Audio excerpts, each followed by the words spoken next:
تو کوشش کر کے معلوم کر سکتا ہے وہ ناکام ہوگا. تو دو باتیں معلوم کی، جتنے ضابطے ہیں، ضابطے موجود ہیں دنیا کے اندر، اور انسان ان ضابطوں کو جاننے کی کوشش، یہ جان سکتا ہے، کوشش کر سکتا ہے. یہ بات یہی سوال ہوتی ہے. تیسری بات یہ، تو قرآن یہ کہتا ہے کہ ہم نے کائنات کو تمہارے لیے مسخر کر دیا ہے، یعنی پوری کائنات تمہارے سبسروینٹ ہے. سبسروینٹ سے مطلب یہ ہے کہ اگر تم چاہو اس میں انٹروین کرنا تو یہ کائنات تم کو ویلکم کرے گی، تم کو ریزسٹ نہیں کرے گی. آپ کو سائنٹیفک ورڈ میں میں آپ کو بتاؤں گا کہ ایک تصور یہ ہے کہ کائنات اپنے رازوں کو ٹارچر کے بغیر نہیں کھولتی. یہ تصور ہے سائنس کے فلسفے کا. ٹارچر کریں جب تک اس کو آپ ڈسمینٹل نہ کریں، جب تک اس کو آپ ٹکڑے ٹکڑے نہ کر دیں، یعنی ٹارچر نہ کریں چیز کو، بڑھیا اپنے رازوں کو نہیں کھولتی.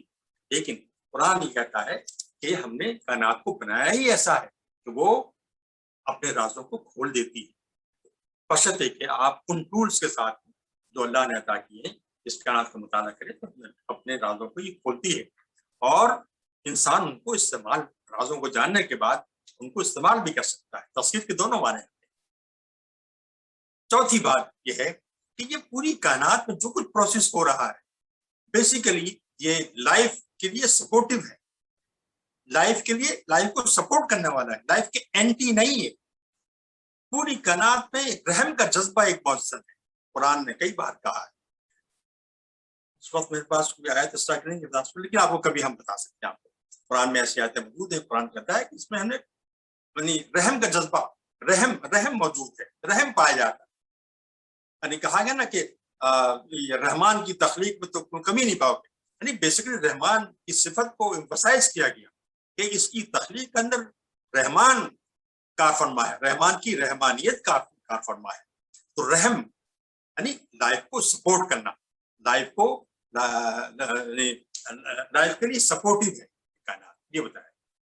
ایک بات اور بتائے گی جو ہے اس کائنات مطابق، جن لوگوں نے وہ جو واقعہ پڑھا ہے سورہ کہف کے اندر موسیٰ اور خضر علیہ السلام کے درمیان جو مکالمہ ہوا ہے، جو سفر کے دوران مکالمہ ہوا ہے، اس سے دو باتیں واضح ہوتی ہیں، اور یہ دونوں باتیں ہماری ورلڈ ویو کا، قرآن کے ورلڈ ویو کا بہت ہی مستقل حصہ بن گئی. ایک بات یہ ہے کہ خضر جو کام کرتے ہیں وہ عقل انسانی کو اپیل نہیں کرتا، لیکن وہ کام ہوتا ہے. میری بات سمجھ رہے ہیں؟ عقل انسانی کو وہ اپیل نہیں کرتا. عقل انسانی مینس موسیٰ علیہ السلام. موسیٰ علیہ السلام ان واقعات پر فوراً آبجیکشن کرتے ہیں، یہ وعدے کے باوجود کہ اب نہیں کروں گا، پھر وہ آبجیکٹ کرتے ہیں. یعنی انسان کی عقل ان واقعات کی جو توجیہ ہے، ان واقعات کے پس منظر میں جو حکمت ہے وہ سمجھ نہیں پاتی، لیکن وہ واقعات ہوتے ہیں. بظاہر آنکھوں کو ظلم نظر آتا ہے لیکن وہ ہوتے ہیں واقعات، ان کی کچھ چھپی ہوئی کچھ حکمتیں ہوتی ہیں. بتانا ہے مقصد یہ ہے کہ یہ دونوں طرح کے واقعات، ایسے واقعات جو بظاہر ہمیں ظلم نظر آئیں، بظاہر ہماری آنکھوں کو اور ہماری عقل کو اپیل نہ کریں، اس دنیا میں ہوں گے، ہوتے رہیں گے، ہماری عقل ان کو توجیہ نہیں کر پائے. یہ ہمارے ورڈ کا ایک حصہ ہے. لیکن ڈومیننٹ چیز یہی ہے کہ کیونکہ خضر ڈومیننٹ نہیں ہے، ڈومیننٹ موسیٰ ہے. اب موسیٰ کے آبجیکشن جو ہیں وہ یہ ظاہر کرتے ہیں کہ عقل کو ڈومینیشن حاصل ہونا چاہیے. جو جو جو موسیٰ علیہ السلام جس انداز سے سوچ رہے ہیں انسانی عقل کے مطابق، وہ چیز ڈومیننٹ چاہیے. چنانچہ دنیا میں دو طرح کے کام ہوتے ہیں، ایک وہ جن کی توجیہ عقل کر لیتی ہے، ایک وہ جن کی توجیہ عقل نہیں کر پاتی. ہمارا یہ یقین ہے کہ ایسا ہوتا ہے. ہمارے لیے کوئی ایسا واقعہ ہو جانا جو کہ عقل جس کو تسلیم نہ کر پائے کوئی تعجب خیز چیز نہیں، اس لیے کہ ہم یہ ایمان ہمارا ہے کہ ایسے واقعات ہوتے رہتے ہیں اور ان کے پیچھے کچھ حکمتیں ہوتی ہیں، اللہ کی حکمت ہوتی ہیں، جو حکمتیں بعض اوقات ہمارے سمجھ میں آتی ہیں، بعض اوقات سمجھ میں نہیں آتی. ایک اور بات کہ قرآن یہ انسانوں سے ایک بار نہیں سینکڑوں بار قرآن میں بات کہی جاتی ہے. قرآن کہتا ہے کہ اس کائنات پر غور و فکر کرو، یعنی گویا یہ پوری کائنات جو ہے تدبر کے لیے، غور و فکر کے لیے، اور ہر انسان کسی نہ کسی کیپیسٹی میں اس پر وہ عقل وہ پر غور و فکر کرتا ہے. لیکن جو اہل ایمان ہیں، ایمان لا چکے ہیں، ان سے اپیل کرتا ہے قرآن کہ غور و فکر کرو اور دیکھو کہ یہ کیوں بنایا گیا ہے، کیوں اور کیسے پر غور کرو. قرآن اس میں ایک ڈائمینشن اور ایڈ کر دیتا ہے, وہ ہے کیوں کی. آپ یہ سمجھیں کہ سائنس میں یہ دو پروسیس ہوتے ہیں, کیا ہو رہا ہے اور کیسے ہو رہا ہے. اسی کے تحت ہم سائنس میں مطالعہ کرتے ہیں چیزوں کا, لیکن قرآن اس میں ایک ڈائمینشن اور ایڈ کرتا ہے کہ کیوں ہو رہا ہے. تو قرآن جبکہ سائنس اس کو ڈسکریج کرتی ہے کیوں کے پوچھنے کو, لیکن قرآن اس کو کہتا ہے, اس لیے کہ اس میں بتانا چاہتا ہے یہ تمام جو کچھ ہو رہا ہے اس میں اللہ کی حکمت ہے, اللہ کی انسان کی بہتری کے لیے. پھر ایک اور چیز ہے کہ قرآن کے ورڈ ویو کے ایک مستقل حصہ یہ ہے کہ یہ کائنات ایک بار پیدا ہوئی ہے تو اس کو ختم بھی ہونا ہے. یہ ہمارے ورڈ ویو کا حصہ ہے, قرآن کے ورڈ ویو کا حصہ ہے. دوسرا یہ کہ قرآن یہ جو کائنات ہے اپنی اس کی پیدائش کا ایک وقت ہے, اور پیدائش کے بعد مختلف مراحل سے گزرتے ہوئے یہ اس مقام تک پہنچی ہے. بہت زیادہ تفصیل طلب بات ہے, اس کو آپ کے لیے بڑی انٹرسٹنگ ہو سکتی ہے کہ اس کے جو آج ہمارے جو معلومات ہیں سائنس کے ذریعے ہم تک پہنچی ہیں, اس کائنات کی عمر تقریباً 13 بلین ایئرس, یہ بہت بڑا عرصہ ہے. زمین کی پیدائش تقریباً 4 بلین ایئرس ہے. تو یہ کائنات اس قابل ہوئی کہ وہ زمین یعنی اس سے الگ ہو سکے, اور اس قابل ہو سکے کہ بتدریج اس پر زندگی ممکن ہو جائے. اس کو بھی کئی بلین ایئرس لگے. تو گویا ہمارا تصور یہ ہے کہ کائنات پیدا ہوئی مختلف مراحل سے جو بہت طویل عرصہ گزرا ہے, تب اس قابل ہوئی کہ یہ زمین بن سکے, اور اس میں بھی 3-4 ارب سال بلین ایئرس لگے کہ جب اس قابل ہوئی اس پہ انسان کی نہیں بلکہ ہر طرح کی زندگی اس پر ممکن ہو سکے. یہ ہمارے ورڈ ویو کا, قرآن کے ورڈ ویو کا ایک یعنی موٹے پوائنٹس ہیں جن کو ہم کہہ سکتے ہیں کہ قرآن کے ورڈ ویو کو گویا کہ تشکیل کرتے ہیں. اب میں بتاؤں گا آپ کو وہ ڈائمینشن جن کا تذکرہ میں نے گزشتہ لیکچر میں کیا تھا ورڈ ویو کے تحت, یعنی کاسمولوجی اور آپ کا ایتھوس اور ڈائنامکس اور ٹیلوس, 4 ڈائمینشن. تو دیکھیے میں نے بتایا تھا کہ کاسمولوجی جو ہے, کاسمولوجی میں ڈیفائن کیا تھا کہ زمین کے اوپر جو کچھ کائنات زمین کے علاوہ اس میں جو کچھ ہوا ہے اس کا تذکرہ, اس کی پیدائش, اس کا انجام, اس کے مختلف پروسیسز کیا ہوتا ہے, کیسے ہوتا ہے, یہ تمام علوم جو ہیں یہ کاسمولوجی میں آتے ہیں. تو قرآن کا نقطہ نظر کاسمولوجیکل ڈائمینشن جو ہے قرآن کی, اس میں آپ یہ سمجھیے کہ یہ بتایا گیا کہ یہ جو کائنات ہے اس کی ایک پیدائش ہوئی ہے اور یہ مختلف مراحل سے گزری ہے, اور کائنات کی تخلیق انتہائی کمپلیکس عمل, یہ سورہ غافر میں کہا گیا.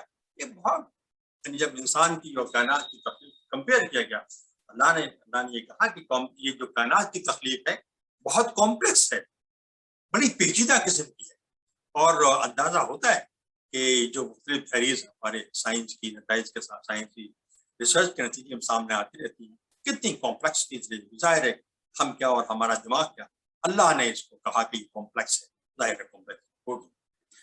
پھر آپ دیکھیں کہ یہ بتایا گیا کہ قرآن بتاتا ہے کہ ابتدا میں آسمان اور زمین یہ سب ملے ہوئے تھے, یعنی ایک جگہ تمام چیزیں اکٹھا تھی. پھر ایک مرحلہ ایسا آیا کہ ان کو پھاڑ دیا گیا. یہ بات کہی گئی ہے سورہ انبیاء کے اندر. پھر بلکہ ایک جگہ دوسرے انداز سے کہی گئی کہ پہلے ان چیزوں کو نچوڑا گیا, یعنی سب چیزوں کو جیسے نچوڑتے ہیں نا کپڑے کو, سب چیزوں کو ملا دیا گیا اور پھر پھاڑ دیا گیا. تو اس کے پھاڑنے میں جو زبردست قسم کی ایک تو انرجی نکلی نمبر 1, اور اسی مقام سے ٹائم اور اسپیس بھی پیدا ہوا, ورنہ ٹائم اسپیس کا تصور اس سے پہلے نہیں تھا. اس پھاڑنے کے عمل کو سائنس کی زبان میں بگ بینگ کہا گیا. تو اب بہت سے جو مفکرین ہیں جو قرآن پر غور کرتے ہیں وہ سمجھتے ہیں کہ قرآن شاید اسی کی طرف اشارہ کر رہا ہے. یہ لفظ ایسا ہی ہے کہ اسی نقطۂ نظر کی حمایت کرتا نظر آتا ہے. تو گویا ہم یہ کہہ سکتے ہیں کہ قرآن نے ایسی بات کہی ہے جو کہ اس تصور بگ بینگ کے بہت قریب ہے. ایگزیکٹلی کیا ہے وی ڈونٹ نو، لیکن یہ کہ ایک حد تک ایک اندازہ اس سے ہوتا ہے. یہ بھی کہا گیا کہ یہ جو ہیونلی باڈیز ہیں یہ تیر رہی ہے. بہت عام بات ہے، اب ہوتی ہے، پہلے نہیں تھی کہ یہ چیزیں یعنی تیرتی ہیں اور اپنے اپنے دائرے میں تیر، اپنے اپنے فلک میں تیر رہی ہے. یہ سورہ انبیاء میں پھر یہ بات کہی سے میں آپ دیکھ سکتے ہیں کہ یہ چیزیں کائنات کے متعلق اللہ نے قرآن میں بات فرمائی. تو کوسمولوجی کے دائرے کے اندر، کوسمولوجی کی موضوع پر جو باتیں ریلیونٹ باتیں ہیں قرآن کی، تو موٹی موٹی باتیں میں نے بتائی ہیں کہ قرآن کا نقطۂ نظر یہ ہے کوسمولوجی کے بارے میں. اب دیکھیے جیسا کہ میں نے عرض کیا تھا آپ کو کہ ورلڈ ویو میں جہاں اس کوسموس کی اہمیت ہے، وہیں اس کوسموس کو دیکھنے والے کی بھی اہمیت، یعنی انسان کی بھی اہمیت. اب آئیے دیکھتے ہیں انسان کے بارے میں اللہ تعالیٰ قرآن میں کیا فرماتا ہے. فرمایا سورہ نساء میں کہ انسان کو ہم نے نفس واحدہ سے پیدا کیا. نفس واحدہ کے تصورات ذرا الگ الگ قسم کے ہیں. نفس واحدہ یعنی کو یونی سیلولر وجود کے سے سمجھا گیا ہے کہ ایک ایسی ہستی جو کہ یونی سیلولر تھا. یعنی یہ بات کہی جا سکتی ہے، سوال کیا سکتا ہے کہ یونی سیلولر ایک سیل بننے سے پہلے کا جو مرحلہ ہے وہ کیا ہے. یعنی ایک سیل بنایا اور ایک سیل کے اندر ایک وجود ہوا، وہاں سے مان لیجیے انسان کی تخلیق کا آغاز ہوا. تو اس سے پہلے جب سیل کی حد تک پہنچنے کا مرحلہ کن کن مراحل سے گزرا ہے. میری مراد یہ ہے کہ صرف انآرگینک میٹیریلز کو اکٹھا کر کے سیل تک پہنچنا یہ خود ایک بہت بڑا ایک طویل مرحلہ ہے اور یہ آسان نہیں ہے. قرآن سے اس سلسلے میں کوئی ہدایت کی بات اگر ابھی تک تو سامنے نہیں آئی جو محققین نے کام کیا ہے، لیکن یہ ہے ایک سوال یہ کھڑا ہوا کہ جب نفس واحدہ کہا گیا تو نفس واحدہ ایک زندہ وجود ہے، زندگی ہے اس کے اندر، اس سے انسان کو پیدا کیا، یعنی انسان کی پیدائش کا آغاز کیا. دوسری بات زمین، ایک بات یہ کہ زمین کی پیدائش زمین پر ہوئی ہے، یا جنت میں نہیں ہوئی جیسا کہ ہم سمجھتے تھے، ہمیں سمجھایا گیا نہیں، کیونکہ مٹی سے پیدا کی. مٹی اس زمین پر ہی ہے، کہیں اور مٹی کے بارے میں نہیں کہا گیا. مٹی اور کہیں نہیں ہے، اسی زمین پر. اب یہ زمین تھی یا کسی کا کوئی حصہ تھا اس کے بارے میں بھی ہم نہیں کہہ سکتے، لیکن بہرحال مٹی سے انسان کی پیدائش کا اور اس زمین سے انسان کی پیدائش کا بڑا گہرا تعلق ہے. ایک بات اور کہی گئی، قرآن بتاتا ہے کہ حیات انسانی اور بوٹینیکل لائف میں بڑا گہرا تعلق ہے. وہی الفاظ استعمال کیے گئے ہیں انسان کی پیدائش کے لیے بھی جو کہ پودوں کی پیدائش کے لیے الفاظ استعمال، نباتا یہ لفظ استعمال کیا گیا ہے انسان کے لیے بھی اور نباتات کے لیے بھی. تو وہ یہاں لائف پھر کہا گیا کہ لائف کی کئی الگ الگ شاخیں ہیں. تو یعنی کہ ایک شاخ وہ ہے جو کہ اس کو ہم انسانوں کے شاخ کہہ سکتے ہیں، ایک شاخ وہ ہے جو کہ جانوروں کے شاخ کہہ سکتے ہیں، ایک شاخ وہ ہے جو کہ بوٹینیکل لائف کی شاخ ہے. یہ انسان کے بارے میں بتایا گیا ہے. ان سب سے گہرا تعلق ہے انسان کا. پھر ایک بات اور بڑی امپورٹنٹ کہی گئی جو ہمارے عام پرسپشن کے خلاف، کہ تخلیق فوراً نہیں ہوئی، اس میں وقت لگا ہے. جیسے ہم نے کہا نا، ہم سمجھتے ہیں کہ کن کہا، اللہ نے ایک پتلا بنایا، اس میں روح پھونکی، کن کہا وہ زندہ انسان تھا. ایسا نہیں، ایسا نہیں ہے. اللہ نے اس کو مختلف مراحل میں بنایا ہے، ایک دم نہیں بنا دیا اور مختلف مراحل سے گزری. سورہ نوح میں کہا گیا کہ یہ تخلیق، انسان کی طخلیق ہے مختلف مراحل، مرحلہ وار بنی ہے، یعنی پہلے کچھ، اس کے بعد کچھ، اس کے بعد کچھ. ایسا لگتا ہے کہ قرآن ان مراحل کی طرف نشاندہی بھی کرتا ہے. ظاہر ہے کہ یہ کسی ایک صورت میں نہیں ملے گا آپ کو، مختلف صورتوں میں جو حکمت کی جو آیات ہیں جو ادھر ادھر بکھری ہوئی ہیں ان کو اکٹھا کریں اور ان سے ایک نتیجہ نکالنے کی کوشش کریں. محنت طلب کام ہے، صحیح نتیجہ نکالنا کوئی مشکل کام نہیں ہے. ایک بات اور انسان کے بارے میں بتائی گئی قرآن کے اندر کہ قرآن کہتا ہے کہ شکل انسان کو بعد میں دی گئی، زندگی پہلے عطا کی گئی. یعنی پہلے زندگی، پہلے حیات کو پیدا کیا، حیات آئی، اس کے بعد شکل بنی. تو یہ جب آیت آتی ہے، یہ جو آیت ہے یہ عرفات آراف میں ہے، تخلیق پہلے ہوئی اور شکل بعد میں بنی. اس سے وہ جو نقطۂ نظر ہے جو ہمارے یہاں بہت عام ہے کہ ایک پتلا بنایا تو پتلا مین شکل، شکل پہلے بنا دی پھر اس کو روح پھونک دی وہ انسان ہو گیا. ایسا نہیں، بلکہ پہلے حیات کا آغاز ہوا، پہلے حیات کی تخلیق ہوئی اور اس میں بتدریج مختلف مراحل سے گزرتے ہوئے انسان اس کو ایک انسانی شکل ملی. ایک بات بڑی اہم کہی گئی، یہ کہی گئی ہے سورہ دہر میں شاید کہی گئی، سورہ انسان میں، کہ انسان کی جو پیدائش ہے اسے بہت طویل عرصہ لگتا ہے. اور میں حل علی الانسان حین من الدہر، تو یہ جو کہا گیا نا کہ انسان کی تخلیق دہر بھی سے بہت طویل زمانہ، اس کا ایک حصہ ہین، اس کے حصے میں انسان کی پیدائش ہوئی. گویا مطلب کہنے کا یہ ہے، ایک بات تو اس میں دو باتیں بڑی ہیں. ایک تو یہ کہ یہ وہ زمانہ نہیں ہے جو انسان ہم اور آپ اپنی ماؤں کے پیٹ میں گزار کے آئے، وہ زمانہ نہیں، اس لیے کہ بہت طویل زمانہ نہیں. قرآن اس کو طویل زمانہ نہیں کہے. ہمیں معلوم ہے کہ 9 مہینے کا زمانہ ہے، 8 مہینے کا زمانہ ہے، یہ کوئی طویل، اس کو دہر نہیں کہہ سکتے، نہ اس کو ہین کہہ سکتے. یہ زمانہ کوئی اور ہے جس کی طرف قرآن شائع کرتا ہے. اور اس سے ایسا لگتا ہے کہ زندگی کی پیدائش اربوں سال پر، اربوں سال پر پہلے ظاہر ہے کچھ انوگریک مالیکولز کو اکٹھا کیا گیا، ایک طویل عرصہ گزرا، کچھ ان پر عمل ہوتا رہا. کیا عمل ہوتا رہا؟ کچھ تو قرآن اشارے کرے گا اور کچھ سائنس بتائے گی. تو اس کے نتیجے میں پھر یہ ہوا کہ لائف، ان کے اندر لائف آئی، اور پھر وہاں سے زندگی کی مختلف شکلیں، ایسا کہ اللہ نے کہا کہ مختلف شاخیں ہیں، ان کی ابتدا ہوگی. یہ جو پہلی اسٹیج ہے حلت علی الانسان حین من الدہر، کہ اس میں یہ بھی کہا گیا کہ یہ وہ وقت انسان کی پیدائش ایک طویل عرصے پہلے اس کا آغاز ہوا تھا، جس وقت وہ شے مذکور نہیں تھا، کوئی قابل ذکر شے نہیں تھا. تو قابل ذکر شے نہ ہونے کا مطلب بہت ہی حقیر وجود تھا اس کا. اسی کو بعض لوگوں نے کہا کہ وہ ایک یونیسیلولر تھا. تو اب سوال یہ امپورٹنٹ بات یہ ہے کہ جب یہ بہت لمبا عرصہ گزرا ہے، ایسا لگتا ہے کہ آدم سے پہلے جب انسان کی پیدائش شروع ہوئی تو اسی وقت سے جب وہ یونیسیلولر وجود تھا، اللہ اس کو انسان کہتا ہے. ہین خلق علی الانسان حین من الدہر، اس سٹیج کی بات کرتا ہے تو بالکل ابتدائی سٹیج سے، اس وقت سے اس کو انسان کہتا ہے. یعنی جب وہ یونیسیلولر وجود کی شکل میں تھا اس وقت بھی وہ انسان ہی تھا. گویا کہنے کا مطلب یہ ہے کہ انسان کا اس طرح کا ایوولوشن نہیں ہوا جس طرح کا ایوولوشن بعد میں ڈارون نے پرپوز کیا. ڈارون بات لکھا بھی تھا، اس نے اپنے جو کچھ دیکھا اس کے نتیجہ خاص کیا، لیکن قرآن اس سے مختلف رائے دے رہا ہے. قرآن اسی دن سے، اسی لمحے سے جب سے وہ یونیسیلولر وجود اس نے پیدا کر دیا، اس وقت سے انسان اس کو انسان کہتا ہے. اور وہ انسان کی حیثیت سے بتدریج بڑھا ہے.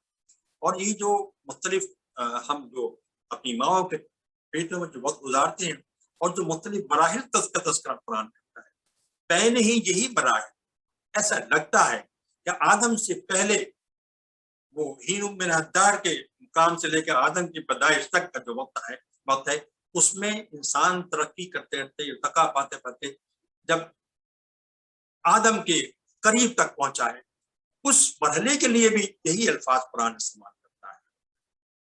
تو یہ بات واضح رہنی چاہیے کہ انسان کا ارتقا ہوا ہے، لیکن یہ ارتقا انٹر اسپیشیز نہیں ہوا، انٹر اسپیشیز ہوا ہے. یعنی ایک اسپیشیز جو پیدا کی گئی اسی میں ارتقا ہوتا رہا، اور بتدریج کچھ ایسی شکلیں آتی رہی جو کچھ انسانوں کے قریب تھیں، کچھ ان کے عادات تھیں. آخری جو ارتقا ہوا انسان کے اندر وہ شاید ذہنی ارتقا تھا، ذہن کے اعتبار سے. یہ تفصیل طلب بات ہے، یہ الگ سے موضوع بن سکتا ہے. لیکن بہرحال یہ قرآن یہ کہتا ہے کہ ایک طویل عرصہ لگا ہے، اور ایسا لگتا ہے کہ ایک تصور جو ارتقا کا ہے قرآن اس کو سپورٹ کرتا ہے. اور یہ آپ کو یاد ہے کہ جب اللہ نے اپنے پروگرام، اپنا یہ پلان سامنے رکھا فرشتوں کے، تو فرشتوں کا ایک اعتراض یہ تھا کہ یہ خون خرابہ کریں گے، یہ جو آپ بنا رہے ہیں خلیفہ اپنا، یہ خون خرابہ کریں گے. ایسا لگتا ہے کہ فرشتے اس پورے افق کو دیکھ رہے تھے جس میں انسان